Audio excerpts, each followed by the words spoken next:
أشهد أن لا إله إلا الله وحده لا شريك له وأشهد أن محمدا عبده ورسوله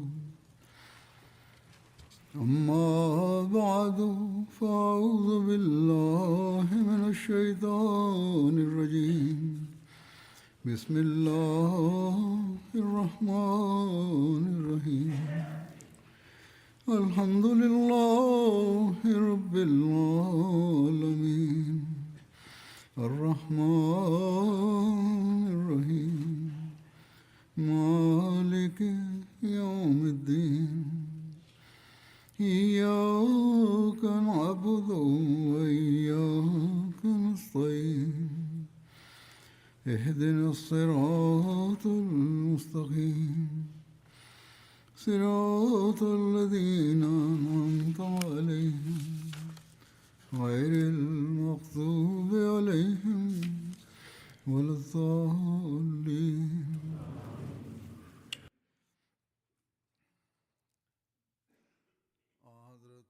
মদিনায় ফিরে আসার পরও মক্কা বিজয়ের পর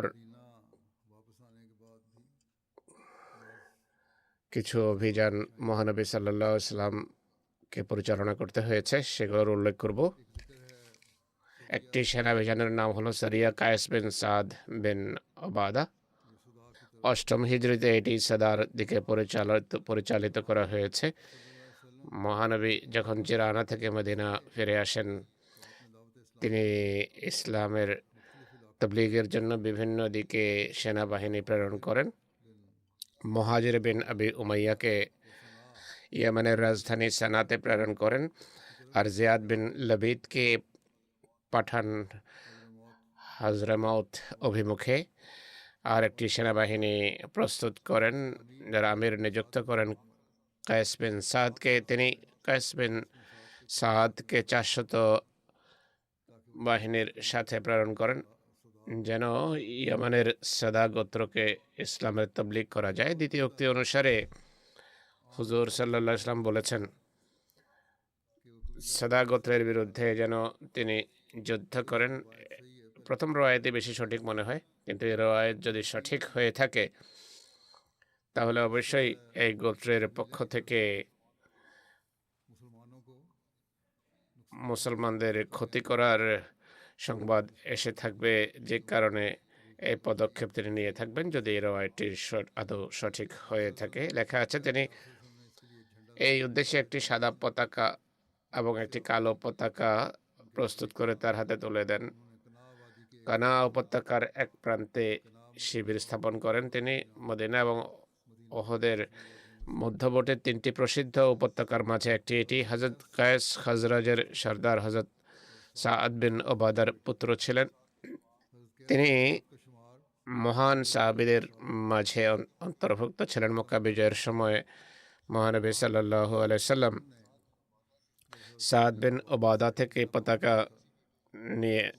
নিয়ে তার পুত্র কায়েসের হাতে তুলে দেন। তিনি খুবই সঠিক পরামর্শদাতা ছিলেন এবং সাহসী অশ্বারোহী ছিলেন, দান এবং উদারতার জন্য প্রসিদ্ধ ছিলেন। হযরত কায়েস কানায় শিবিরে ছিলেন। সাদা গোত্রের এক ব্যক্তি জিয়াদ বিন হারিস সে পথে যায়। সে স্বল্পকাল পূর্বে ইসলাম গ্রহণ করেছিল। যখন সে জানতে পারে যে এই বাহিনী গোত্রের উপর হামলা করতে যাচ্ছে, সে আশ্চর্য হয় যে এখন পর্যন্ত কেন হামলা হয়নি। নিশ্চয়ই সে জানত গোত্রের লোকেরা মুসলমানদের ক্ষতি করতে চায় এবং তাদের দমনের জন্য এই বাহিনী এসেছে। যাই হোক, সে যখন দেখে যে এই গোত্রের উপর এখন হামলা হবে, সে সেখান থেকে সোজা মহানবীর সকাশে উপস্থিত হয়ে নিবেদন করে যে আপনি যে বাহিনী পাঠিয়েছেন তা ফেরত পাঠান। আমি আমার জাতির পক্ষ থেকে নিরাপত্তার নিশ্চয়তা দিচ্ছি এবং ইসলাম গ্রহণেরও নিশ্চয়তা দিচ্ছি। প্রথম নিশ্চয়তা হলো মুসলমানদের উপর হামলা করবে না, ক্ষতি করবে না। দ্বিতীয়ত, তারা ধীরে ধীরে ইসলাম গ্রহণ করবে। তিনি তার প্রস্তাব মেনে নেন এবং সেনাবাহিনীকে ডেকে পাঠান। এটি থেকে বোঝা যায় কোনো অঞ্চল জয় করার উদ্দেশ্যে বা একটা জাতিকে পদানত করার জন্য তিনি এই বাহিনী প্রেরণ করেননি, বরং উদ্দেশ্য ছিল ইসলামের বার্তা পৌঁছানো আর মুসলমানদের নিরাপদ করা ছিল উদ্দেশ্য, ঝুঁকিমুক্ত করা ছিল উদ্দেশ্য। জিয়াদ বিন হারেস যেমনটি প্রতিশ্রুতি দিয়েছেন তেমনি করেছেন। তার জাতির লোকেরা বিভিন্ন সময়ে ইসলাম গ্রহণ করতে থাকে। যদি বাহুবলে মুসলমান বানানোর উদ্দেশ্য হতো তাহলে ধীরে ধীরে ইসলাম গ্রহণের অনুমতি থাকতো না। সোজা বলা হতো যে হয়তো ইসলাম গ্রহণ করো, না হয় তোর বাড়ির অপেক্ষা করো। যাই হোক, इसके बाद जब आप उन्होंने आहिस्ता आहिस्ता तबलीग की तो इस्लाम भी उन्होंने कबूल कर लिया। ধীরে ধীরে তবলিগ করার পর তারা ইসলাম গ্রহণ করে। হামলা করা আর জোর জবরদস্তি মুসলমান বানানো ইসলামী শিক্ষা পরিপন্থী। আর মহানবী সাল্লাল্লাহু আলাইহি সাল্লামের নিজের আদর্শ এবং সুন্নত পরিপন্থীও বটে। হুজুর সাল্লাল্লাহু আলাইহি সাল্লাম হযরত জিয়াদকেই ইসলাম গ্রহণের পর তাদের আমির নিযুক্ত করেন। আর মহানবী সাল্লাল্লাহু আলাইহি সাল্লাম তার জাতিকে একটা নিরাপত্তানামাও লিখে দেন। ইসলাম মুসলমান হয়ে গেলে নিরাপত্তানামার প্রয়োজন নেই লেখারই, কারণ একমাত্র কারণ হলো অনেকেই তখন ইসলাম গ্রহণ করেনি। হযরত ওয়াইনা বিন হেসেন ফেজারি যুদ্ধাভিযান বনি তামিমের দিকে এটি পরিচালিত হয়েছে। 9 হিজরির মুহররম মাসে বনু তামিমের উদ্দেশ্যে হযরত ওয়াইনা বিন হেসেনের নেতৃত্বে এটি পরিচালিত হয়। এর পটভূমি হলো হুজুর সাল্লাল্লাহু আলাইহি সাল্লাম হযরত বিশর বিন সুফিয়ানকে খোজা গোত্রের শাখা বনু কাবের দিকে যাকাত সংগ্রহের জন্য প্রেরণ করেন।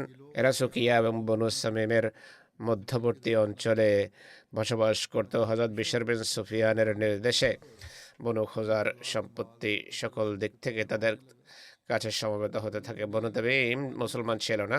এই সম্পদ দেখে তাদের লোভ লিপ্সা হয়। তারা বলতে থাকে, এরা কেন অন্যায়ভাবে আমাদের সম্পদ কুক্ষিগত করছে, হস্তগত করছে। তারা তরবারি হাতে নিয়ে নেয়। বনু খোজা বলে যে আমরা ইসলাম গ্রহণ করেছি আর আমাদের ধর্মের নির্দেশ এটি, তোমাদের সমস্যা কি? কিন্তু বনু তামিম বলে বিশর বিন সুফিয়ান একটা অঙ্গটো হস্তগত করতে পারবে না। ঝগড়া এবং যুদ্ধ বিগ্রহ হয়। এই অবস্থা দেখে হযরত বিশর বিন সুফিয়ান যাকাত সংগ্রহ না করেই সেখান থেকে ফিরে আসেন। বনু খোজা এই বিষয়টি আদৌ পছন্দ করেনি। বনু খোজা বনু তামিমের উপর হামলা করে এবং তাদেরকে এ বলে সেখান থেকে বহিষ্কার করে যে যদি আত্মীয়তা না থাকতো তোমাদের সাথে তাহলে তোমরা শহরে ফিরে যেতে পারতে না, তোমাদের শহরে ফিরে যেতে পারতে না। এই পরিস্থিতির জন্য, অর্থাৎ আমরা যে যাকাত দেইনি এই কারণে মহানবের পক্ষ থেকে আমরা সমস্যায় পড়ব। তোমরা হুজুরের প্রতিনিধিকে অবজ্ঞা করেছ আর আমাদের সম্পদের যাকাত দেওয়ার পথে বাধা সৃষ্টি করেছ। অপরদিকে বিশর বিন সুফিয়ান মহানবের কাছে এসে পরিস্থিতি সম্পর্কে তাকে অবগত করেন। তিনি বলেন, এই জাতিকে কে সমুচিত শিক্ষা দেবে? সর্বপ্রথম হযরত ওয়াইনা বিন হেসেন লাব্বাইক বলেন, মহানবীর ডাকে সাড়া দেন। মহানবী হযরত ওয়াইনা বিন হেসেনকে 50 জন আরব অশ্বারোহী সহ বনু তামিমের উদ্দেশ্যে প্রেরণ করেন, যাদের মাঝে মুহাজির এবং আনসারদের কেউ ছিল না। ওয়াইনা তার সাথীদের উদ্দেশ্যে যাত্রা করেন। রাতের বেলা সফর করতেন, দিনে আত্মগোপন করতেন। এক পর্যায়ে সেখানে পৌঁছে যান যেখানে বনু তামিমের বসতি ছিল এবং তারা গবাদি পশু চড়াচ্ছিল। বনু তামিম এই বাহিনী দেখে সবকিছু ছেড়ে সেখান থেকে পালিয়ে যায়। তাদের 11 জন পুরুষ, 11 জন নারী এবং 30 শিশু বন্দী হয়, যাদেরকে তারা মদিনা নিয়ে আসেন। মহানবীর নির্দেশ অনুসারে হযরত রামলা বিনতে হারেসের ঘরে তাদেরকে রাখা হয়। পরবর্তীতে বনু তামিমের 80 বা 90 জন নেতৃস্থানীয় ব্যক্তি সমন্বয়ে প্রতিনিধি দল মহানবীর কাছে আসে। সেই বাহিনীতে তাদের গোত্রের একজন সুদক্ষ এবং বাগ্মী কবি এবং সুবক্তারাও ছিল। তারা মসজিদে তখন আসে যখন মানুষ জোহরের নামাজের জন্য মহানবীর অপেক্ষায় ছিল। প্রতিনিধি দল মনে করে যে হয়তো তিনি দেরিতে এসেছেন। তাদের কিছু লোক মহানবীর কক্ষের কাছে গিয়ে চিৎকার করে বলতে থাকে, মোহাম্মদ সাল্লাল্লাহু আলাইহি সাল্লাম, আপনি অনুগ্রহপূর্বক বাইরে আসুন আমাদের কাছে। হুজুর বাইরে আসেন। তারা মহানবীর সাথে আলাপচারিতায় রত হয়। এরপর হুজুর জোহরের নামাজ পড়ান। নামাজ পড়ে মসজিদের আঙিনায় বসেন।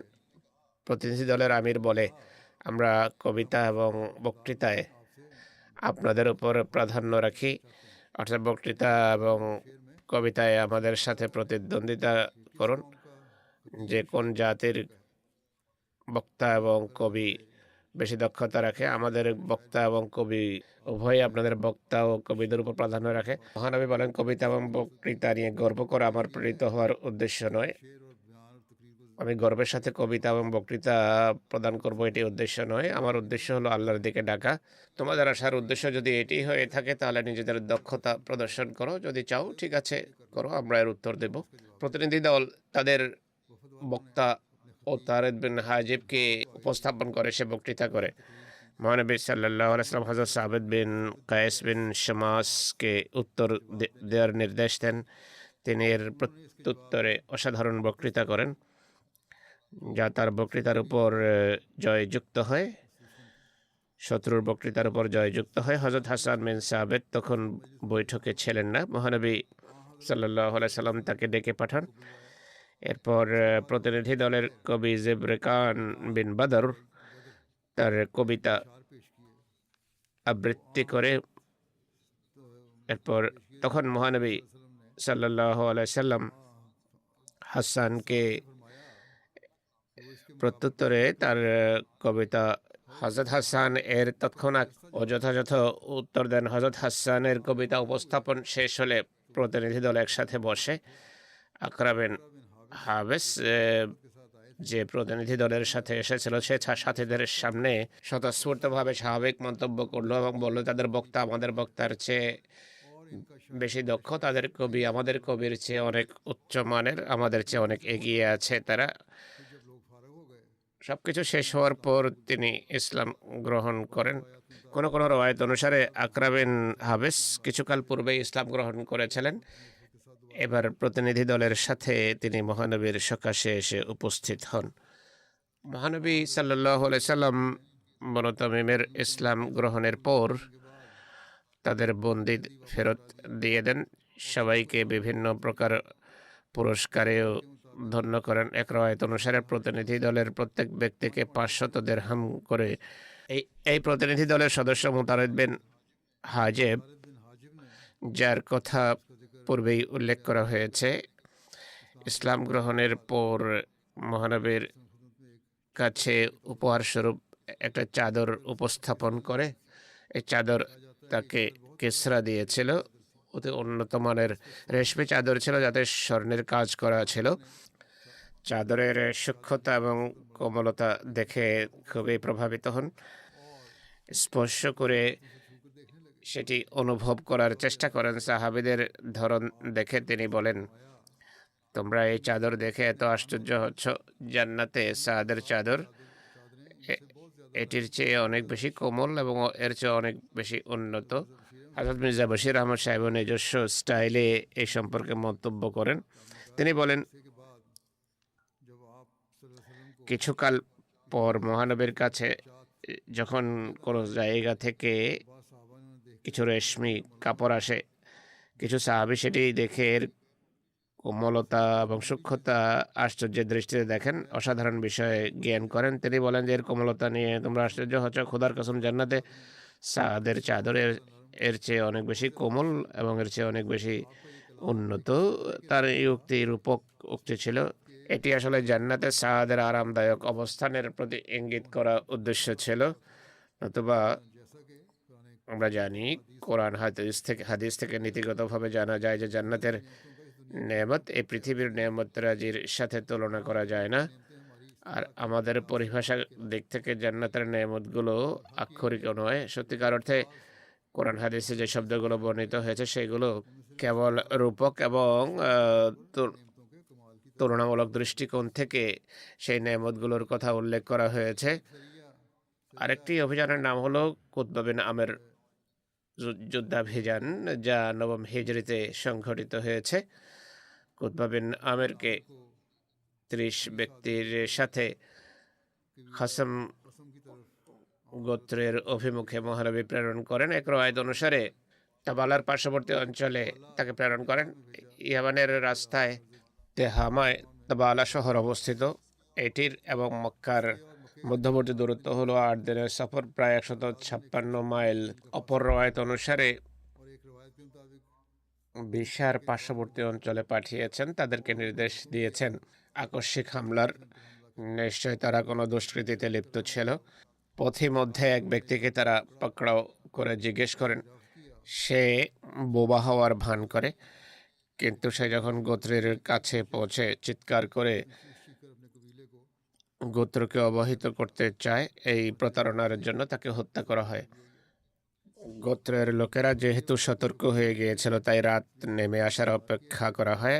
অন্ধকার নেমে আসলে মুসলমানরা আকস্মিকভাবে তাদের উপর হামলা করে। রক্তক্ষয়ী যুদ্ধ হয়, অনেকেই আহত হয়। উভয় পক্ষের বিরোধীদের অনেকেই মারা যায়। হযরত কুতবা মালে গনিমতের উট, ছাগল এবং নারীদের নিয়ে মদিনে আসেন। 1/5 বের করার পর তাদের ভাগে 4টি উট এবং 40টি ছাগল করে পড়ে। যাই হোক, দুষ্কৃতি রোধের জন্য তাদের উপরে হামলা করতে হয়েছে। এরপর রয়েছে দেহাক বিন সুফিয়ান কেলাবি সারিয়া। বনি কেলাবের উদ্দেশ্যে এটি পরিচালিত হয়। 9 হিজরির রবিউল আউয়াল মাসে এটি সংঘটিত হয়। মহানবী সাল্লাল্লাহু আলাইহি ওয়াসাল্লাম হযরত দেহাক বিন সুফিয়ান কেলাবিকে কিরতা নামক স্থানে তার গোত্র বনি কেলাবের উদ্দেশ্যে প্রেরণ করেন। কর্তা বনু বকরের একটি শাখার নাম। মদিনা মুনাওয়ারা থেকে 7 দিনের দূরত্বে অবস্থিত ছিল এটি। वो उन्हें नज्द নজদে জুজলাওয়া নামক স্থানে তাদের মুখোমুখি হন, ইসলামের তাবলীগ করেন। গোত্রবাসীরা গ্রহণ করতে অস্বীকার করে এবং যুদ্ধ পর্যন্ত বিষয় গড়ায়। কুর্তাবাসীদের তিনি পরাজিত করে মালে গনিমত হস্তগত করেন।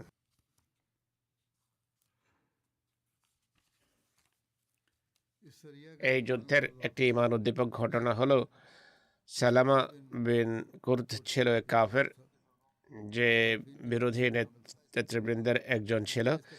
অবশ্য তার পুত্র আসিয়াদ বিন সালামা, যে ইসলাম গ্রহণ করেছিল, মুসলমানদের পক্ষ থেকে এই বাহিনীর সদস্য ছিল। শত্রু যখন মুসলমানদের আক্রমণ প্রতিহত করে ব্যর্থ হয়ে পালিয়ে যায়, তো তাদের মাঝে আসিয়াদের পিতা সালামাও ছিল। আসিয়াদ তার পিতার পিছু ধাওয়া করে। সে প্রাণ রক্ষার জন্য ঘোড়াসহ পানিতে ঝাঁপিয়ে পড়ে। তিনিও পিছু ধাওয়া করেন। পিতাকে পুনরায় ইসলামের তাবলীগ করেন যে কোনোভাবে আমার পিতা যেন আগুন থেকে রক্ষা পায়। প্রত্যুত্তরে পিতা পুত্রকে ভর্ৎসনা করতে আরম্ভ করে। পুত্র যখন দেখো যে তার পিতা দুষ্কৃতী এবং বিদ্রোহে অনড়, তখন তিনি তার পিতার ঘোড়ার হ্যামস্ট্রিং কেটে ফেলেন, আর দ্বিতীয় ব্যক্তি এসে তাকে হত্যা করে। অবশ্য অন্য রওয়ায়ত রয়েছে। इसके मुताबिक जब असিয়ত ने এই রওয়ায়ত অনুসারে আসিয়াত যখন মদিনায় এসে ইসলাম গ্রহণ করে, তখন তার বৃদ্ধ পিতা তাকে পত্র লেখেন, যাতে কিছু পংক্তি ছিল, যাতে বৃদ্ধ বয়সে পুত্রের অবাধ্যতার বিরুদ্ধে অভিযোগ করে আর পুত্রকে ইসলাম গ্রহণের জন্য পুত্রের তির্যক সমালোচনা করে এবং জিজ্ঞেস করে, কারণ কি যে বৃদ্ধ পিতাকে পরিত্যাগ করে তুমি ইসলাম গ্রহণ করলে? আসিয়াত পিতার এই পত্র দেখে মহানবী সাল্লাল্লাহু আলাইহি ওয়াসাল্লামের সকাশে উপস্থিত হন এবং পুরো বৃত্তান্ত তুলে ধরে পিতাকে উত্তর দেওয়ার অনুমতি চাইলেন। মহানবীর নির্দেশে পিতাকে তিনি একটি তাবলীগী পত্র লেখেন, যা পড়ে তার পিতাও ইসলাম গ্রহণ করেন। এই রওয়ায়ত বিদ্যমান রয়েছে এই সংক্রান্ত। এরপর রয়েছে হযরত আলকামা বিন জাজিজ সারিয়া বা আলকামা বিন জাজিজের যুদ্ধাভিযান। এটি জেদ্দা অভিমুখে পরিচালিত হয়। ইবনে সাদ লিখেছেন, 9 হিজরি রবিউল সানিতে এটি সংঘটিত হয়েছে অন্য রওয়ায়াত অনুসারে 9 হিজরি সফর মাসে এটি সংঘটিত হয়। মহানবী সাল্লাল্লাহু আলাইহি ওয়াসাল্লাম সংবাদ পান যে হাবশাবাসীদের কিছু যোদ্ধা জেদ্দার উপকূলে এসে নেমেছে। কোন কোন রওয়ায়াত অনুসারে তারা মক্কাবাসীদের বিরুদ্ধে ডাকাতি করতে চাইতো। একটি বইতে লেখা আছে যে তারা সমুদ্র অতিক্রম করে মক্কাবাসীদের ক্ষতি করার চেষ্টা করেছে। জেদ্দা মক্কার পশ্চিম উপকূলে একটি শহর, হেজাজের একটি বড় শহর। মক্কা এবং জেদ্দার মাঝে দূরত্ব হলো 75 কিলোমিটার।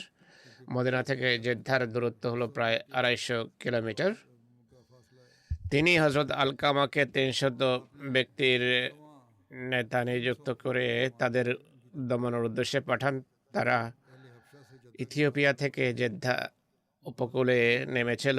হযরত আলকামার আসার সংবাদ পেয়ে তারা নৌকায় বসে সমুদ্রে পালিয়ে যায়। হযরত আলকামা একটা দ্বীপ পর্যন্ত তাদের পিছু ধাওয়া করেন। একটা ঘটনা উল্লেখযোগ্য, হযরত আবু সাইদ খুদরি পক্ষ থেকে এটি বর্ণিত হয়েছে যে মহানবী সাল্লাল্লাহু আলাইহি সাল্লাম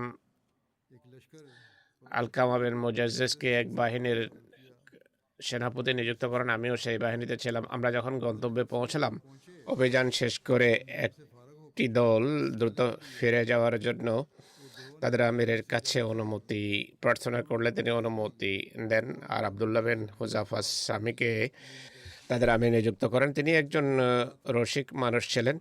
তারা প্রতিমধ্যে শীত থেকে বাঁচানোর জন্য আগুন জ্বালায়। ইবনে মাজাতে আছে যে আব্দুল্লাহ স্বামী বলেন যে তোমরা শুনবে এবং আনুগত্য করবে, এটি কি তোমাদের উপর আমার অধিকার নয়? সে বলে আমি যা নির্দেশ দেব তা মানবে কিনা? তারা উত্তরে বলে হ্যাঁ। সে বলে আমি তোমাদের এই আগুনে ঝাঁপ দেওয়ার নির্দেশ দিচ্ছি। কিছু লোক দাঁড়িয়ে যায় এবং আগুনে ঝাঁপ দিতে প্রস্তুত হয়ে যায়। যখন সে নিশ্চিত হয় যে বেরোতে হও, কেননা আমি শুধু তোমাদের সাথে রসিকতা করছিলাম। ফিরে আসার পর মানুষ একথা মহানবী সাল্লাল্লাহু আলাইহি ওয়াসাল্লামের কাছে উল্লেখ করে। মহানবী বলেন মান আমারাকুম মিনহুম বিমাসিয়াতিল্লাহি ফালা তুতিউহু। তো আমিরদের মধ্য থেকে যে তোমাদেরকে আল্লাহর অবাধ্যতা করার নির্দেশ দেয় তা সেক্ষেত্রে আনুগত্য করবে না। এক রওয়ায়াতে আছে মহানবী বলেন লা তাআতা ফি মাসিয়াতিল্লাহ ইন্নামা তাআতু ফিল মারুফ। আল্লাহর অবাধ্যতার বিষয়ে কোনো আনুগত্য নেই, আনুগত্য শুধু পুণ্যকর্মে করতে হয়। আরেক রওয়ায়াতে আছে যে এই ঘটনা সম্পর্কে যখন মহানবীকে বলা হয় তিনি খুবই অসন্তুষ্ট হন এবং বলেন লা দাখালুহা মা খারাজু মিনহা ইলা ইয়াউমিল কিয়ামা আত-তাআতু ফিল মারুফ। তারা যদি আগুনে প্রবেশ করতো তাহলে কিয়ামত পর্যন্ত আগুন থেকে বের হতে পারতো না, কেননা আনুগত্য শুধু ন্যায়সঙ্গত বিষয়ে করা হয়ে থাকে। হযরত মুসলিম মাউদ এই ঘটনা বর্ণনা করেছেন। যে সমস্ত বিষয় শরীয়ত পরিপন্থী হয়ে থাকে সেক্ষেত্রে কোনো আনুগত্য নেই। মহানবী সাল্লাল্লাহু আলাইহি ওয়াসাল্লাম একবার এক সাহাবীকে একটা ছোট্ট বাহিনীর নেতা নিযুক্ত করে পাঠান। পথের মধ্যে নেতা কোনো কথা বললে সৈন্যরা আনুগত্য করেনি। এতে সে অসন্তুষ্ট হয় এবং বলে মহানবী তোমাদের জন্য আমাকে আমির নিযুক্ত করেছেন। আর তিনি এটিও বলেছেন যে আমার নিযুক্ত আমিরের আনুগত্য করেছে সে আমার আনুগত্য করলো, যে তার প্রতি অবাধ্য হলো সে আমার প্রতি অবাধ্য হলো। যেহেতু আমি মহানবীর স্থলাভিষিক্ত তাই তোমরা আমার অবাধ্য হলে কেন? সাহাবীরা বলেন আমরা আপনার আনুগত্য করব। তিনি বলেন আচ্ছা আমি পরীক্ষা করব আনুগত্য করো কিনা। এরপর আগুন জ্বালানোর নির্দেশ প্রদান করে। আগুন প্রজ্বলিত হলে সাহাবীদেরকে তাতে ঝাঁপ দেওয়ার নির্দেশ দেখেও প্রস্তুত হয়ে যায়। কিছু সাহাবী প্রস্তুত হয়ে যায় আগুনে ঝাঁপ দেওয়ার জন্য, অন্যরা বাধা দেয় এবং বলে যে আনুগত্য শরীয়ত সম্মত বিষয়ে করতে হয়। এরা শরীয়ত সম্পর্কে কিছু জানে না। এভাবে আগুনে ঝাঁপ দিয়ে আত্মহত্যা করা অবৈধ, আর আল্লাহর নির্দেশ রয়েছে যে আত্মহত্যা করবে না। এই বিষয়টি যখন মহানবীর সকাশে উপস্থাপিত হয় তিনি সেসব লোকের সমর্থন করেন যারা বলেছেন যে আগুনে ঝাঁপ দেয়া বৈধ নয়। এরপর রয়েছে সারিয়া হযরত আলী বা হযরত আলী অভিযান, কুরস অভিমুখে পরিচালিত হয়েছে। এই অভিযানের আরেকটি নাম হলো অভিযান 9 হিজরিতে এটি পরিচালিত হয়। কুরস নজদবাসীদের একটা প্রতিমা ছিল, তাই গোত্র এর পূজা করত। তারা উপহার উপঢৌকনের পাশাপাশি বিভিন্ন অস্ত্রশস্ত্র এর উপর রাখত বা এর উদ্দেশ্যে নিবেদন করত। মহানবী হজরত আলীকে 150 সাহাবের সমন্বয়ে একটা বাহিনী পাঠান। এই বাহিনীর এতে 100 উট এবং 50টি ঘোড়া ছিল। বনু তাই গোত্রের কারস প্রতিমা ভাঙার জন্য পাঠানোর বিশেষত্ব হলো হজরত আলী ছাড়া বাকি সবাই ছিল আনসার, কোনো মুহাজির ছিল না। বনু তাই আরবের একটা প্রসিদ্ধ গোত্র। এরা সিরিয়ার পাশে বসবাস করত। এই অভিযানের জন্য হযরত আলীকে কালো রঙের একটা বড় পতাকা হযরত আলীর হাতে তুলে দেন। একটা সাদা ছোট ঝান্ডা তাকে দেন। হযরত আলী প্রভাতে হামলা করেন। তাদের ফুলস প্রতিমাকে ভূপাতিত করেন। অনেক বন্দী এবং সম্পদ হস্তগত হয়। জগৎ বিখ্যাত দানবীর হাতেম তাইয়ের গোত্র এটি। বন্দীদের মাঝে হাতেম তাইয়ের কন্যা সফওয়ানাও অন্তর্ভুক্ত ছিল। তার পুত্র আদি যে গোত্র সর্দার ছিল সে পালিয়ে যায়, আর সিরিয়ার দিকে পালিয়ে যায়। বন্দীদের জন্য আবু কতাদাকে নিগরান বা তত্ত্বাবধায়ক নিযুক্ত করা হয়। ধন সম্পদ এবং গবাদি পশুর উপর নিযুক্ত করা হয় আব্দুল্লাহ বিন আতিককে। মহানবীর জন্য 1/5 বের করে বাকি মালে গনিমত বন্টন করা হয়। হাতেমের কন্যা সফওয়ানাকে কাউকে দেয়া হয়নি, আর বন্দি করে মদিনা নিয়ে আসা হয়। হাতেম তাইয়ের কন্যাকে সব বন্দির সাথে মসজিদে নববীর দরজার সামনে তাঁবুতে রাখা হয়। সফওয়ানা খুব সাহসী এবং বিচক্ষণ নারী ছিল।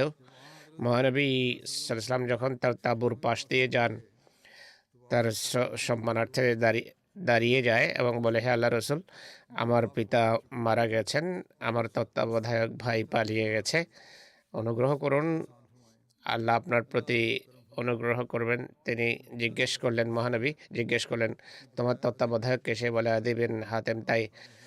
মহানবী বলেন, সেই ব্যক্তি যে আল্লাহ এবং রসুলের ভয়ে পালিয়ে গেছে। এটি বলে সেখান থেকে তিনি চলে যান। পরের দিন সেই পথে যাওয়ার সময় সফওয়ানা আবার পূর্বের কথার পুনরাবৃত্তি করে। মহানবী গতকাল যে উত্তর দিয়েছেন একই উত্তরের পুনরাবৃত্তি করে চলে যান। সেই মহিলা নিরাশ হয়ে যায়। তৃতীয় দিন যখন মহানবী তার তাঁবুর পাশ দিয়ে যান, তার সাথে হযরত আলীও ছিল, যে মহানবীর পেছনে হাঁটছিল। হযরত আলী সফওয়ানাকে ইঙ্গিতে কথা বলতে বলেন। সে তাৎক্ষণিকভাবে শ্রদ্ধার্থে সম্মানার্থে দাঁড়িয়ে যায়।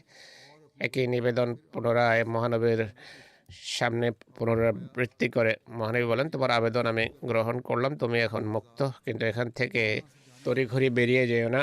নির্ভরযোগ্য কোনো ব্যক্তি যদি পাওয়া যায়, তোমাকে তার সাথে সিরিয়ায় তোমার ভাইয়ের কাছে পাঠিয়ে দেওয়া হবে। এক রওয়ায়াত অনুসারে সে মহানবীকে বলে যে আপনি অনুগ্রহপূর্বক আমাকে মুক্ত করুন। মহানবী সাল্লাল্লাহু আলাইহি ওয়াসাল্লাম অনুগ্রহ করে তাকে মুক্ত করে দেন। এর ফলাফল যা দাঁড়িয়েছে তা হলো সে ইসলাম গ্রহণ করে এক রওয়ায়াত অনুসারে। অর্থাৎ মুক্ত হওয়ার অব্যবহিত পর ইসলাম গ্রহণ করে। কিছুদিন পর বনু কুজার কিছু লোক মদিনায় আসে, যারা সিরিয়া যাওয়ার পরিকল্পনা রাখত। সফওয়ানা জানতে পারে। সে মহানবী সাল্লাল্লাহু আলাইহি ওয়াসাল্লামের কাছে নিবেদন করে যে সে এদের বিশ্বাস করে, তাই তাদের সাথে সিরিয়া যাওয়ার অনুমতি দেয়া হোক। হুজুর সাল্লাল্লাহু আলাইহি ওয়াসাল্লাম অনুমতি প্রদান করেন, আর একই সাথে কাপড়, বাহন এবং পাথেও তাকে দেন। সেখান থেকে বিদায় নিয়ে সিরিয়া ভাইয়ের কাছে চলে যায়। সিরিয়া পৌঁছে ভাইয়ের সাথে যখন দেখা হয়, ভাইকে খোঁটা দিয়ে বলে যে তুমি স্ত্রী সন্তান নিয়ে তো পালিয়ে গেছো, কিন্তু নিজের বোন এবং পরিবারের সম্মানকে সেখানে ফেলে পালিয়েছ। এটি শুনে ভাই ক্ষমা চায় এবং লজ্জিত হয়। স্বল্পক্ষণ পর আদি বোনকে জিজ্ঞেস করে যে আমাকে একটু বলো, মোহাম্মদ সম্পর্কে তোমার কি মতামত? সফওয়ানা, যে মহানবীর পবিত্র চরিত্র দেখে ইসলাম গ্রহণ করেছে, সে বলে, আল্লাহর কসম, আমার মনে হয় যত দ্রুত সম্ভব তুমি তার কাছে যাও। যদি সত্যি নবী হন, যে দ্রুত তার কাছে যাবে সে সফল হবে। আর যদি বাদশাহ হন, তাহলেও তোমার সম্মান এবং মাহাত্ম্যের কোনো ঘাটতি আসবে না। আদি বলে, মত খুবই সঠিক। দ্রুত প্রস্তুতি নিয়ে সে মদিনা পৌঁছে মহানবী মসজিদেই ছিলেন। আদি নিজের পরিচিতি তুলে ধরলে মহানবী সাল্লাল্লাহু আলাইহি সাল্লাম তাকে নিয়ে গৃহাভিমুখে যাত্রা করেন। পথিমধ্যে এক বৃদ্ধা মহানবীকে কথা বলার জন্য থামায়। মহানবী বেশ কিছুক্ষণ তার জন্য দাঁড়িয়ে থাকেন এবং বৃদ্ধার সাথে কথা বলেন। আদি এসব কিছু দেখে মনে মনে ভাবে যে এই ব্যক্তি বাদশাহ হতে পারে না, যে এইভাবে এক মহিলার পথ রোধ করার পর দাঁড়িয়ে যান। ঘরে গিয়ে মহানবী তাকে বসার জন্য একটা গদি দেন, যাতে ছিল খেজুরের পাতা। মহানবী তাকে বসতে বললে সে মহানবীকে বলে আপনি বসুন, কিন্তু মহানবী বলেন না, তুমি বসো। আর এরপর মহানবী নিজে মাটিতে বসে পড়েন। তখন আদি ভাবে যে ব্যক্তি বাদশাহ হতে পারেন না। মহানবী সাল্লাল্লাহু আলাইহি ওয়াসাল্লাম তার সাথে কথার সূচনা করেন, তার ধর্ম এবং ব্যক্তিগত বিষয়ে কিছু কথা বর্ণনা করেন। কিছু কথা এমন ছিল, সেগুলোর মাঝে কিছু কথা এমন ছিল যে আদি ছাড়া অন্য কেউ তা জানতো না। তখন আদি দৃঢ় বিশ্বাস জন্মে যে সত্যি এ ব্যক্তি রসুল, আর বলে যে আমার দৃঢ় বিশ্বাস আপনি আল্লাহর রসুল, কেননা অনেক গোপন বিষয় সম্পর্কে আপনাকে অবহিত করা হয়েছে। হযরত আদির পক্ষ থেকে বর্ণিত হয়েছে, মহানবী বলেছেন, হে আদি, ইসলাম গ্রহণ করো, তুমি নিরাপত্তার গণ্ডিতে এসে যাবে। সে বলে, আমি বললাম আমি পূর্ব থেকেই একটা ধর্ম অনুসরণ করে আসছি। নয় বলেন, তোমার ধর্মকে আমি তোমার চেয়ে ভালো জানি। আমি বললাম, আপনি আমার ধর্ম আমার চেয়ে কিভাবে বেশি জানেন? মহানবী বলেন যে হ্যাঁ, তোমার চেয়ে আমি বেশি জানি। এরপর তিনি বলেন, তোমাদের ধর্ম কি রুকুসি ধর্ম নয়, অর্থাৎ খ্রিস্ট ধর্ম এবং সাবি ধর্মের মধ্যবর্তী ধর্ম নয়? আমি বললাম হ্যাঁ। মহানবী বলেন, তুমি কি তোমার জাতির নেতা নও? সে বলে হ্যাঁ। মহানবী বলেন, তুমি কি মালে গনিমতের চতুর্থ অংশ নাও না সর্দার হওয়ার কারণে? সে বলে হ্যাঁ। তিনি বলেন, এটি তো তোমার ধর্মেও তোমার জন্য বৈধ নয়, কেন নাও? এসব শুনে সে অনুতপ্ত হয়, লজ্জিত হয়। এরপর মহানবী বলেন, হে আদি, হয়তো মুসলমানদের দারিদ্র তোমার এই ধর্ম গ্রহণের পথে বাধা হয়ে আছে। খোদার কাছে অচিরেই এত অঢেল সম্পদ আসবে যেগুলো নেয়ার লোক থাকবে না। হয়তো মুসলমানদের শত্রুদের সংখ্যাধিক্য এই ধর্মের প্রবেশের পথে বাধা হয়ে আছে তোমার জন্য। খোদার কসম, অচিরেই তুমি নারী সম্পর্কে শুনবে যে সে হীরা থেকে উঠে বসে যাত্রা করবে, খানা কাবার জিয়ারত করবে, আর তার কোনো ভয় থাকবে না। আর হয়তো এই ধর্মে প্রবেশের পথে এটিও বাধা হবে যে সরকার এবং ক্ষমতা অন্যদের হাতে। খোদার কসম, অচিরেই বাবেলের শুভ্র প্রাসাদ সম্পর্কে শুনবে যে সেইগুলোর দ্বার মুসলমানদের জন্য খুলে দেওয়া হবে, কিসরা ধনভাণ্ডারের দ্বার উন্মুক্ত করা হবে। মহানবী এই কথা 3 বার বলেন। আদি বলেন, তার উত্তম চরিত্র এবং এসব কথা শুনে এবং দেখে আমি ইসলাম গ্রহণ করি। হযরত আলী ইসলাম গ্রহণের ঘটনা নিজেই বর্ণনা করেছেন। তিনি বলেন, এটিও বলতেন যে আমি মুসাফির নারীকে দেখেছি যে তারা সফর সঙ্গে ছাড়াই হীরা থেকে বেরিয়ে বাইতুল্লাহ তওয়াফ করতে এসেছে। আর কিসরার বিজয় অভিযানে আমি নিজেই অন্তর্ভুক্ত ছিলাম। ইসলাম গ্রহণের পর হযরত আলী ইসলামী নির্দেশাবলী খুবই পুঙ্খানুপুঙ্খ রূপে মেনে চলতেন। সবসময় উজুতে থাকতেন, নামাজ আদায়ের বিষয়ে খুবই সচেতন ছিলেন। মানুষ যে বারবার প্রশ্ন করে যে মাহরাম ছাড়া মহিলার হজের জন্য যাওয়া একা বৈধ কিনা, সেই অবস্থায় হয়তো এটি আবশ্যক ছিল, পূর্বে উত্তর দিয়েছি। কিন্তু এই কথা অনুসারে হাতেম বলেন, আমি দেখেছি হীরা থেকে নারী একা বেরিয়েছেন আর কাবা শরীফের তাওয়াফ করার জন্য এসেছিলেন এবং সাথে কোনো মাহরাম ছিল না। হযরত আলীর এই অভিযানের স্বল্পকাল পর তাই গোত্রের প্রতিনিধি দল মহানবীর সকাশে উপস্থিত হয়ে ইসলাম গ্রহণ করে। এরপর রয়েছে উকাশা বিন মেহসান সরিয়ার উল্লেখ, জনাপের দিকে পরিচালিত হয়েছে। 9 হিজরির রবিউস সানিতে সংঘটিত হয় এটি। উকাশার এই অভিযান মদিনার উত্তরে উজরা এবং দালি গোত্রে পরিচালিত হয়। জনাবের আশেপাশে ছিল এটি। কোন কোন রওয়ায়াত অনুসারে এই অঞ্চলের নাম হলো জিবাব। এই অভিযানের আর বিস্তারিত কোনো তথ্য বর্ণিত হয়নি, শুধু এতটা উল্লেখ করা হয়েছে যে এই ধরনের একটা যুদ্ধাভিযান পরিচালিত হয়েছিল। তবুকের যুদ্ধ সম্পর্কে প্রারম্ভিক কিছু কথা আজকে উপস্থাপন করব। 9 হিজরির রজব মাসে মোতাবেক সেপ্টেম্বর 630 খ্রিস্টাব্দে এটি সংঘটিত হয়। তায়েফের যুদ্ধের পর 9 হিজরির রজব মাসে এই অভিযানের উদ্দেশ্যে যাত্রা করেন মহানবীর পবিত্র জীবনের এটি শেষ যুদ্ধ। মদিনার 685 কিলোমিটার দূরে তবুক অবস্থিত। তবুক নামক ঝর্ণায় যাত্রা বিরতির কারণে এটিকে তবুকের যুদ্ধ বলা হয়। মহানবী তবুকের কাছে পৌঁছে সহযোদ্ধাদের বলেন, ইন্নাকুম সাতাতুনা গাদান ইনশাআল্লাহ আয়না তবুক, আগামীকাল তবুকের ঝর্ণার কাছে তোমরা পৌঁছে যাবে ইনশাআল্লাহ। কোরআন শরীফে তবুকের উল্লেখ সাআতুল ওসর নামেও রয়েছে, অর্থাৎ কষ্টের মুহূর্ত হিসাবে উল্লেখ করা হয়। এটিকে গজওয়াতুল ওসরও নাম দেয়া হয়ে থাকে। মুসলমানরা যেহেতু অনেক সমস্যা এবং কষ্টদায়ক পরিস্থিতির সম্মুখীন ছিলেন, অর্থাৎ প্রচণ্ড তাপদাহ, দূরবর্তী সফর, বাহনের অভাব, পথিমধ্যে পানির ভয়াবহ স্বল্পতা, সেনাবাহিনীর প্রস্তুতির জন্য অর্থ সম্পদের অভাব ছিল, এইসব কষ্টের কারণে এটিকে জাইশুল উসরা বলা হয়ে থাকে। অর্থাৎ বিভিন্ন কষ্ট, বিভিন্ন সমস্যার সম্মুখীন বাহিনী। এই যুদ্ধকে গজাতুল ফাজিয়াহ বলা হয়। আরবি ভাষায় ফাজাহাত, আরবিতে লাঞ্ছনা এবং দুর্বলতা প্রকাশ পেয়ে যাওয়াকে বলা হয়। এই যুদ্ধের কারণে অনেক মুনাফিকের চিত্র স্পষ্টভাবে সামনে আসে, যা তাদের লাঞ্ছনা এবং পর্দা উন্মোচনের কারণ হয়েছে। এই কারণেই এই নামকরণ করা হয়। তবুকের যুদ্ধের কারণ এবং পটভূমি কি ছিল? এমনিতে মদিনা বাইরের বিভিন্ন শক্তি, বিশেষ করে রোমানদের মদতপুষ্ট বনু গাসসানের হামলার সবসময় আশঙ্কা থাকত।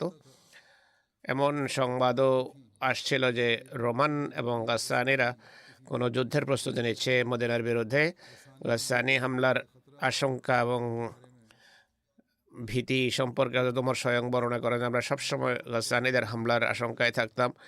অর্থাৎ সবসময় মনে হতো যে এখনই হামলা হবে গাসসানিদের পক্ষ থেকে মদিনার উপর। তবুকের যুদ্ধের তাৎক্ষণিক যে কারণ যা সামনে আসে, একটি রওয়ায়েতে যা উল্লেখ আছে তা হলো ব্যবসায়ীদের একটি দল যারা সিরিয়া থেকে মদিনায় জলপাইয়ের তেল এনেছিল, জৈতুনের তেল এনেছিল। মুসলমানদেরকে বলে যে রোমানরা সিরিয়ায় অনেক বড় সৈন্য সমাবেশ ঘটিয়েছে আর হেরাকেল এই বাহিনীকে বা মিত্র বাহিনীকে 1 বছরের ব্যয়ভার প্রদান করেছে। একই সাথে লখম, জুজাম, আল্লাহ, গাসান এবং অন্যান্য খ্রিস্টান গোত্র এসে যোগ দিয়েছে।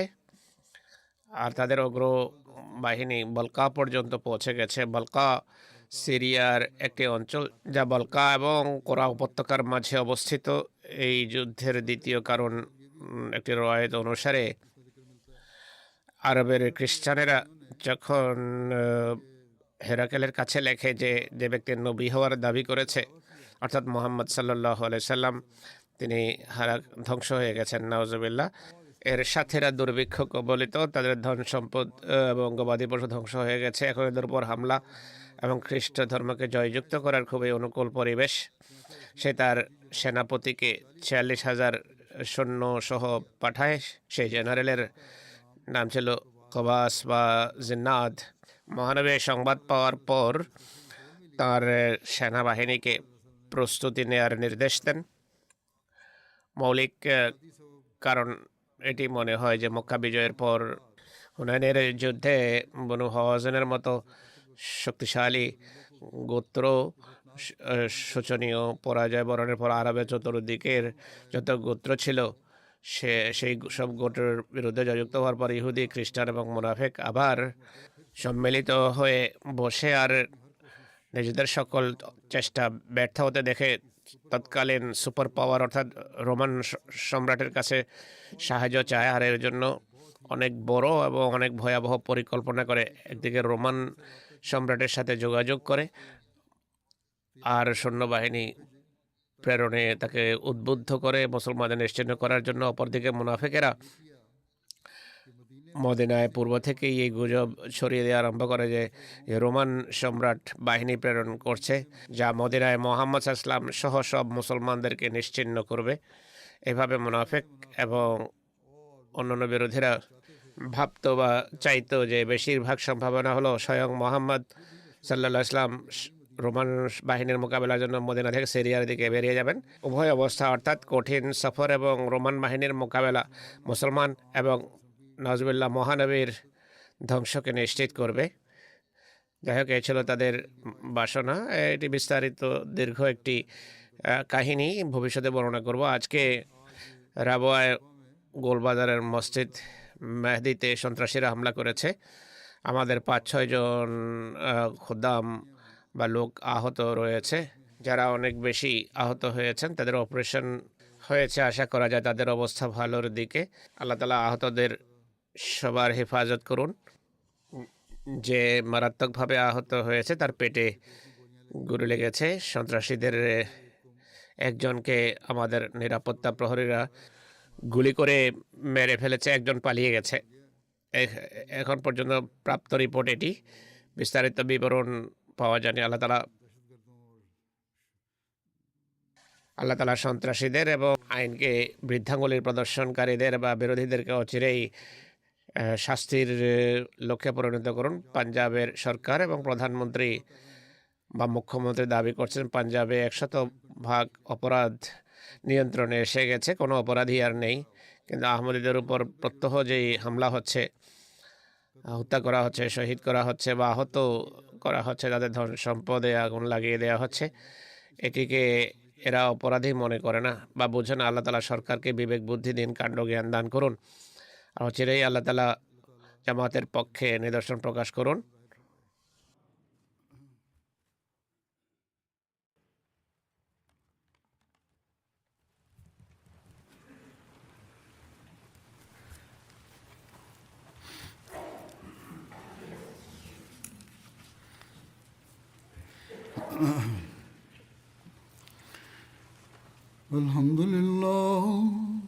Alhamdulillah, nahmaduhu wa nasta'inuhu wa nastaghfiruhu wa nu'minu bihi wa natawakkalu alayhi wa na'udhu billahi min shururi anfusina wa min sayyiati a'malina. Man yahdihillahu fala mudilla lahu ومن يضلل فلا هادي له ونشهد أن لا إله إلا الله ونشهد أن محمدا عبده ورسوله. عباد الله رحمكم الله، إن الله يأمر بالعدل والإحسان وإيتاء ذي القربى وينهى عن الفحشاء والمنكر والبغي يعظكم لعلكم تذكرون. اذكروا الله يذكركم وادعوه يستجب لكم ولذكر الله أكبر.